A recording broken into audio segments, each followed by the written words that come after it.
ओम गुरुभ्यो नमः गं गणपतये नमः मते नमः रं रामाय नमः मातेश्वरी नमो नमः मातपितृचरणकमलेभ्यो नमो नमः ओम शांति शांति शांति हरि ओम श्री गुरुभ्यो नमः।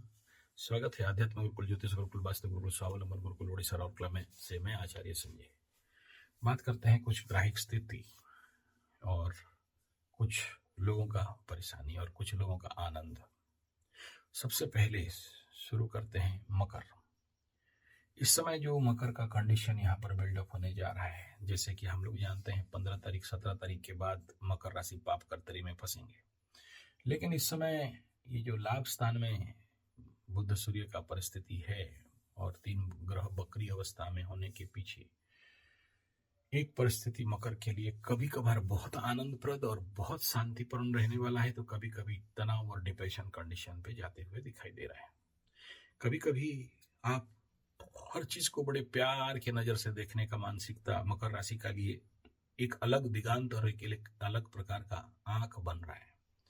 मकर का कामना वासना में वृद्धि का स्थिति इस समय दिखाई दे रहा है। इस समय आपके बच्चे और आपकी पत्नी के प्रति प्रेम उमड़ते हुए दिखाई देगा। कुछ क्षेत्र में आप अपने को बहुत कृतज्ञ और शांत अनुभव करेंगे और कुछ क्षेत्र में बहुत डिप्रेशन और अशांत अनुभव करेंगे। ये फ्लक्चुएशन का स्थिति यहाँ पर रहेगा। कुछ लोगों के लिए परीक्षा का स्थिति रहेगा तो कुछ लोगों के लिए सीख का स्थिति इस समय रहते हुए दिखाई दे रहा है। कुछ लोगों को बहुत फ्री ऑफ माइंड, जैसे दिमाग खुल गया है, जैसे और कोई तनाव नहीं है, जैसे कोई सारा टेंशन से हम बाहर निकल चुके हैं, जैसे कुछ ऐसा लगेगा कि सच में 7:30 खत्म हो गया। कुछ लोगों को ऐसे लगने लगेगा कि एकदम हम मुक्त आकाश के विहंग, मुक्त आकाश के पक्षी हैं, उड़ रहे हैं, शांत है, आनंदित है, मस्त है, मजा है, एकदम दिल खुश, दिमाग खराब है। कुछ को थोड़ा सा अभी भी डिप्रेशन, शटडाउन, स्लो डाउन, इच्छा नहीं होना, कार्मिक लेवल पे थकावट, काम करने का रुचि नहीं होना, बहानाबाजी करना। कुछ लोग पूजा पाठ भी छोड़ देंगे और कुछ लोगों को लगेगा कि बस 7:30 खत्म हुआ तो और क्या पूजा पाठ करना है, हो गया खेल। इसी में ठगा जाओगे। थोड़ा सा मकरू वाले सावधान रहना। जो लोग जो कुछ शुरू किए हो उसको बंद नहीं करना। तीसरा बिंदु यह है कि बहुत सारे लोग इस समय, जो लोग लेवल ऑफ मेडिटेशन बहुत अच्छा करते करते चल रहे थे, ध्यान, पूजा पाठ, यज्ञ, जाप इत्यादि, उनको गुस्बम या रोंगटे खड़े होने का भी इस प्रकार का सिंबल्स आपको मिल सकता है, जिसको इस समय कुछ लोगों को सिद्धि नेचुरल लेवल पे मिल रहा है। तो यहाँ बहुत जरूरी होगा कि उन एनर्जियों को कैसे शॉट डाउन किया जाए, ब्रेक डाउन किया जाए, और यानी ऑन एंड ऑफ किया जाए। आप संत महात्मा नहीं हो, गृहस्थ आदमी हो, तो उस एनर्जी को हमेशा, उस एनर्जी के अंदर रहना मतलब एनर्जी डिस्ट्रक्शन का भी कारण बनता है। सोचो, कोई भी आपका इलेक्ट्रिक औजार, इलेक्ट्रिक यंत्र, संयंत्र हो, फ्रिज हो, कूलर हो, या जो भी आप घर में यूज करते हो, उसको 24 आवर ऑन करके रखो, क्या होगा? जल्दी खराब हो जाएगा या उसका एनर्जी डिस्ट्रक्शन कर सकता है। ठीक ऐसा ही है ऑन ऑफ करना, यानी how to enter into the energy and how to come out from that energy, it is very essential. जो लोग भी नित्य निरंतर जप वगैरह करते हैं, जिसको बोलते हैं अप्रयासी जप, मन ही मन जो चलते रहता है, इस प्रकार के जप या जो भी कर रहे हैं बहुत अच्छा है। लेकिन याद रखना, अति सर्वत्र बुर्येत, बहुत ज्यादा करना अमंगलकारी हो सकता है। नहीं, नाम जप वालों के लिए नहीं कह रहा हूँ, ये मंत्र तंत्र यंत्र और इस प्रकार जो लोग भी उठा लिए हैं, बहुत जरूरी है how to shut down, how to close, how to off the energy, कब ब्रेक मारना है और कब चलाना है। इसको नहीं समझ सकते हो तो परेशान, क्योंकि कुछ ऐसे केस आए जिसके लिए ये बात बता रहा हूँ आप लोगों को, नहीं तो इस बात को मैं छेड़ता ही नहीं। 7:30 के दौरान बहुत सारे लोग ऐसे ऑकल्ट प्रैक्टिस, तंत्र मंत्र यंत्र, कोई नींबू उठाने के लिए वो गधा गया का पंडित, और बाकी लोग ऐसे कुछ नौटंकी करते रहते हैं। ऐसे जो लोग कर दिए हो और वो लोग का एनर्जी किसी ना किसी कारण बसात एक्टिव हो गया है, और जिसके कारण they feel that super consciousness in the whole over the day और सम अदर टाइम, और कभी कभार करंट आता है, रोंगटे खड़े होते हैं, गुस्बम होता है, रोमांचित आते हैं, शांत हो जाते हैं, साइलेंस हो जाते हैं, पवित्रता का अनुभव होता है, या किसी किसी को बहुत डिप्रेशन का अनुभव होता है, किसी किसी को अपना टाइम में उठना, सुबह जल्दी उठना, जल्दी पूजा करना, किसी किसी दिन नहीं होना, दिनचर्या को कंट्रोल नहीं कर पाना, इस प्रकार का अगर सिम्टम चल रहा है तो आप समझ लेना कि यू आर इन प्रॉब्लम। हालांकि बात बहुत छोटा लग रहा है, लेकिन इसका परेशानी बहुत बड़ा रहता है। मैं बहुत से लोगों को ऐसे पूजा पाठ, जप तप, हवन कीर्तन मार्जन, गलत नियम अनुष्ठान के अनुसार पागल होते हुए भी देखा हूं। अनावश्यक कोई भी चीज जिसका आवश्यकता नहीं है और जिसका जितना आवश्यकता नहीं है, उस लिमिट से अगर बाहर जाते हो तो आप पड़ोगे, फसान में पड़ोगे। इसलिए बहुत जरूरी होता है कि हर चीज को सही मात्रा में, सही समय में और जितना पवित्रता के साथ करना चाहिए।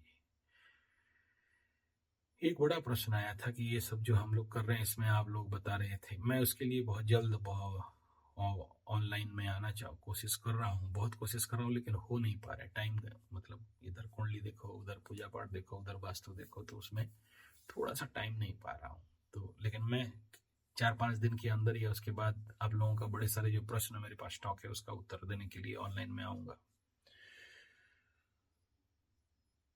ये कुछ बातें थे मकरू के लिए।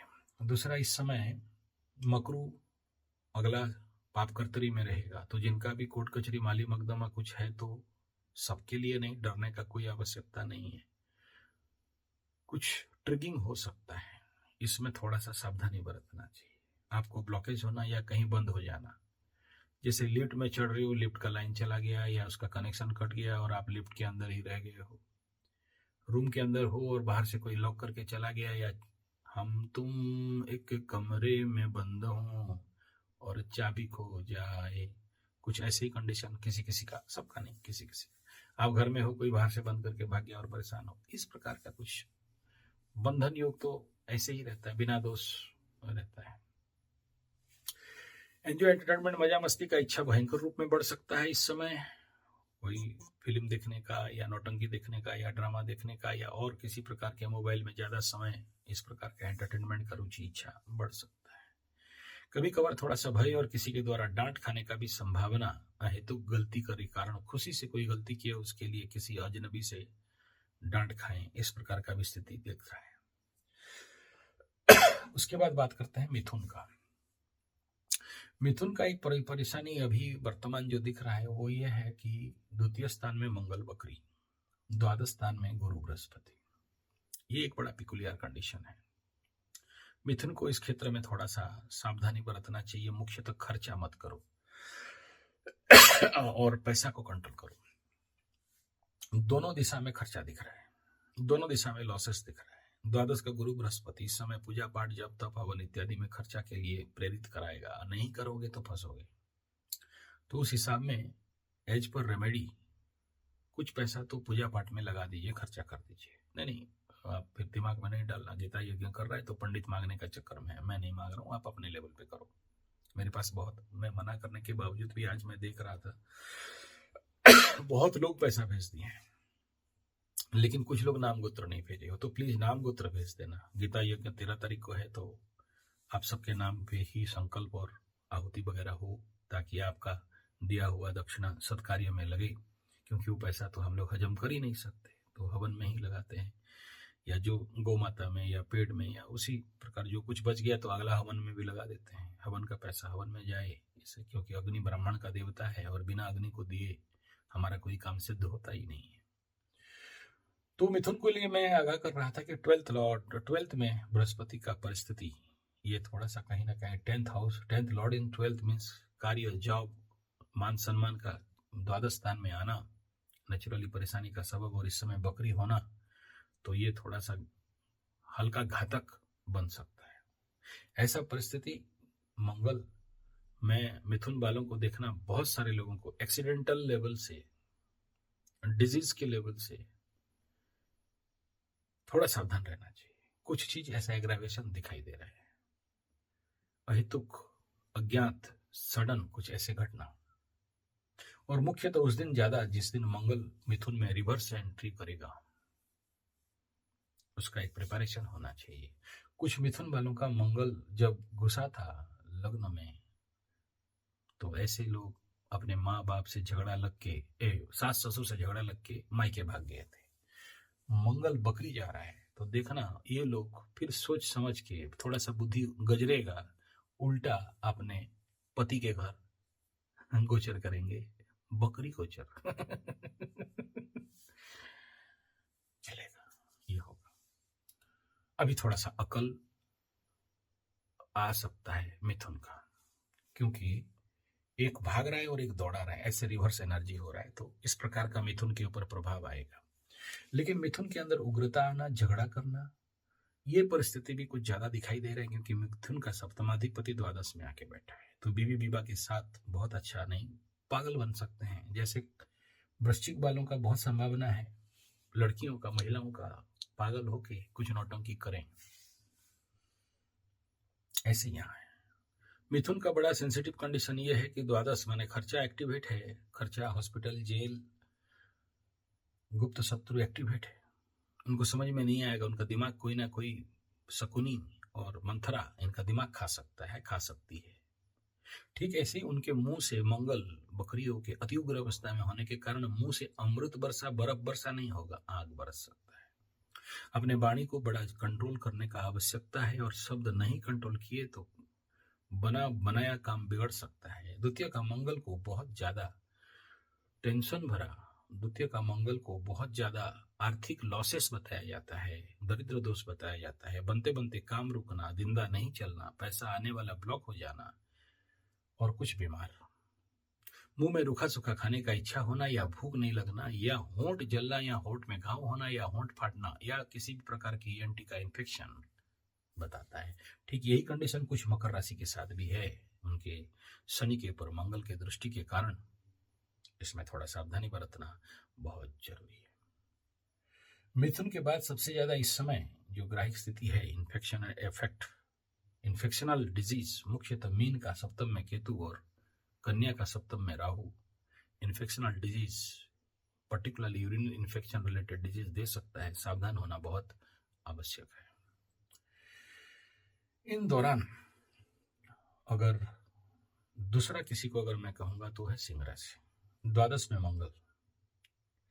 हालांकि मंगल जहां बैठता है और जहां देखता है और उसका द्वादश इसको बड़ा हार्म करता है, तो अभी मंगल कर्क में बैठा है तो उसका द्वादश उसका पीछे वाला घर को डिस्ट्रॉय कर देता है। यानी मिथुन अपने को हर दिशा से प्रकोप से बचाना चाहिए।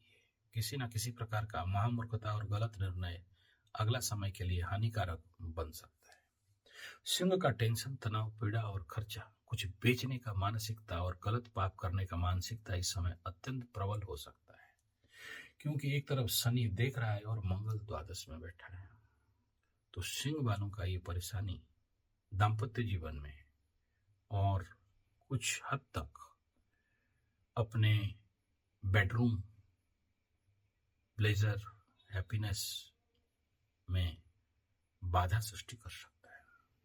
जहां कुछ सिंह वालों का गुप्त संपर्क जिसका था उघड़ने का संभावना यहां से शुरू होते होते जा रहा है, तो वहां कुछ सिंह वालों का मेंटल टेंशन, परेशानी और कोर्ट कचहरी, माली मकदमा, मारपीट, दंगा हंगामा का भी संभावना कुछ कम नहीं है। जिस समय की बकरी मंगल मकर के ऊपर देख रहा है, अष्टम में कुंभ के ऊपर देख रहा है और चतुर्थ में तुला के ऊपर देख रहा है, तो इनको गाड़ी चलाते हुए थोड़ा सा सावधानी बरतना बहुत जरूरी है। इस समय मैं आगाह कर देना चाहता हूं, कर्क राशि, वृश्चिक राशि और मकर राशि, शनि 7.5 का अंत और 3-4 महीना बाकी है, और इस समय ओवर कॉन्फिडेंस आना स्वाभाविक बात है। कुछ कर्क और वृश्चिक और मकर के अंदर ये भावना आ सकता है कि चलो अब तो 7.5 खत्म हो रहा है या हो गया है और 4 महीना है, अब क्या उखड़ेगा, अब क्या होगा।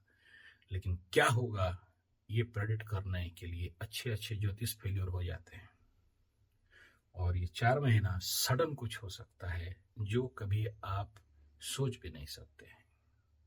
लेकिन सबके लिए डरा नहीं रहा हूं, कुछ लोगों के लिए जिनका कुंडली इस समय इस प्रकार के कंडीशन में है, जैसे कि ये चंद्रमा अभी आज का गोचर को देखेंगे तो राहु और शनि के बीचों बीच क्रॉस कर रहा है, और जैसे जैसे ये रहेगा हर महीना इस डेट को बहुत सावधानी पूर्वक रखेंगे। और दूसरा यह है कि जब वृश्चिक को चंद्रमा क्रॉस करेगा इस 4 महीना में ऐसे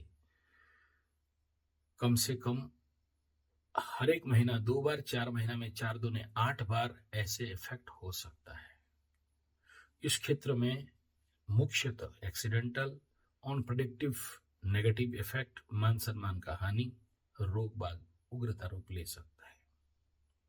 तीसरा इंपॉर्टेंट फैक्टर जो दिसंबर जनवरी 15 तक आपको सेंसिटिव रहना है वो ये है, जब चंद्रमा बकरी ग्रहों से क्रॉस करेगा तो सबसे पहले बृहस्पति बकरी से क्रॉस करेगा, मंगल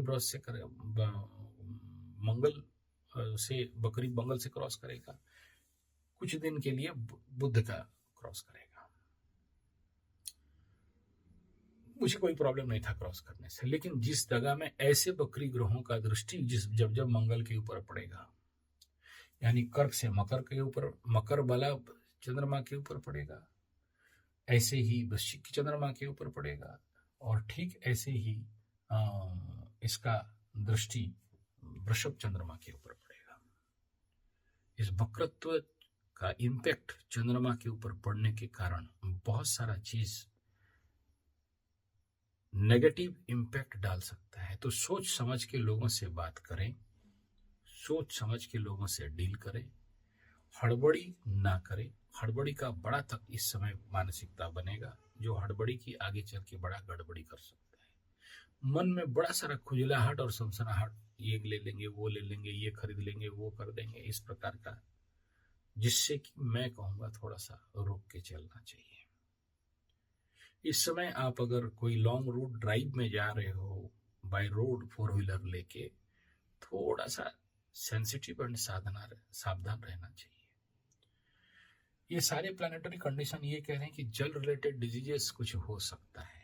जलीय राशि में मंगल, जलीय राशि में बुध बकरी, और पृथ्वी तत्व में गुरु का वक्रत्व, और उधर मीन में ऑलरेडी नेचुरल नैसर्गिक राहु वक्र, और कन्या में। तो ऐसे तत्व जब इन्फेक्ट होते हैं तो बड़ी सारी जगह में गाड़ी पलटना, एक्सीडेंटल इम्पैक्ट होना, और जो लोग आकाश तत्व में जा रहे हैं यानी एरोप्लेन वगैरह में, उनको भी अपना पानी के ऊपर सेंसिटिव रखना। यानी जब पानी पीते हो तो मंत्र करके उस पानी को पियो। जो भी आपका गुरु मंत्र है, जो भी आपका जापिक मंत्र है, जो भी आपका जपा मंत्र है। इस समय एक और चीज बताऊं, मुख्यतः कन्या, सिंह राशि, धनु राशि, मीन राशि, मेष राशि, ये तीनों अग्नि तत्व राशि, आपको मेरा अनुरोध रहेगा इस समय कोई भी आपको कुछ भी खाने के लिए, अपना आदमी हो या पराया आदमी हो, कोशिश करें किसी का हाथ से, जान या अनजान, उनके हाथ से ना खाएं। धन्यवाद, नमस्कार।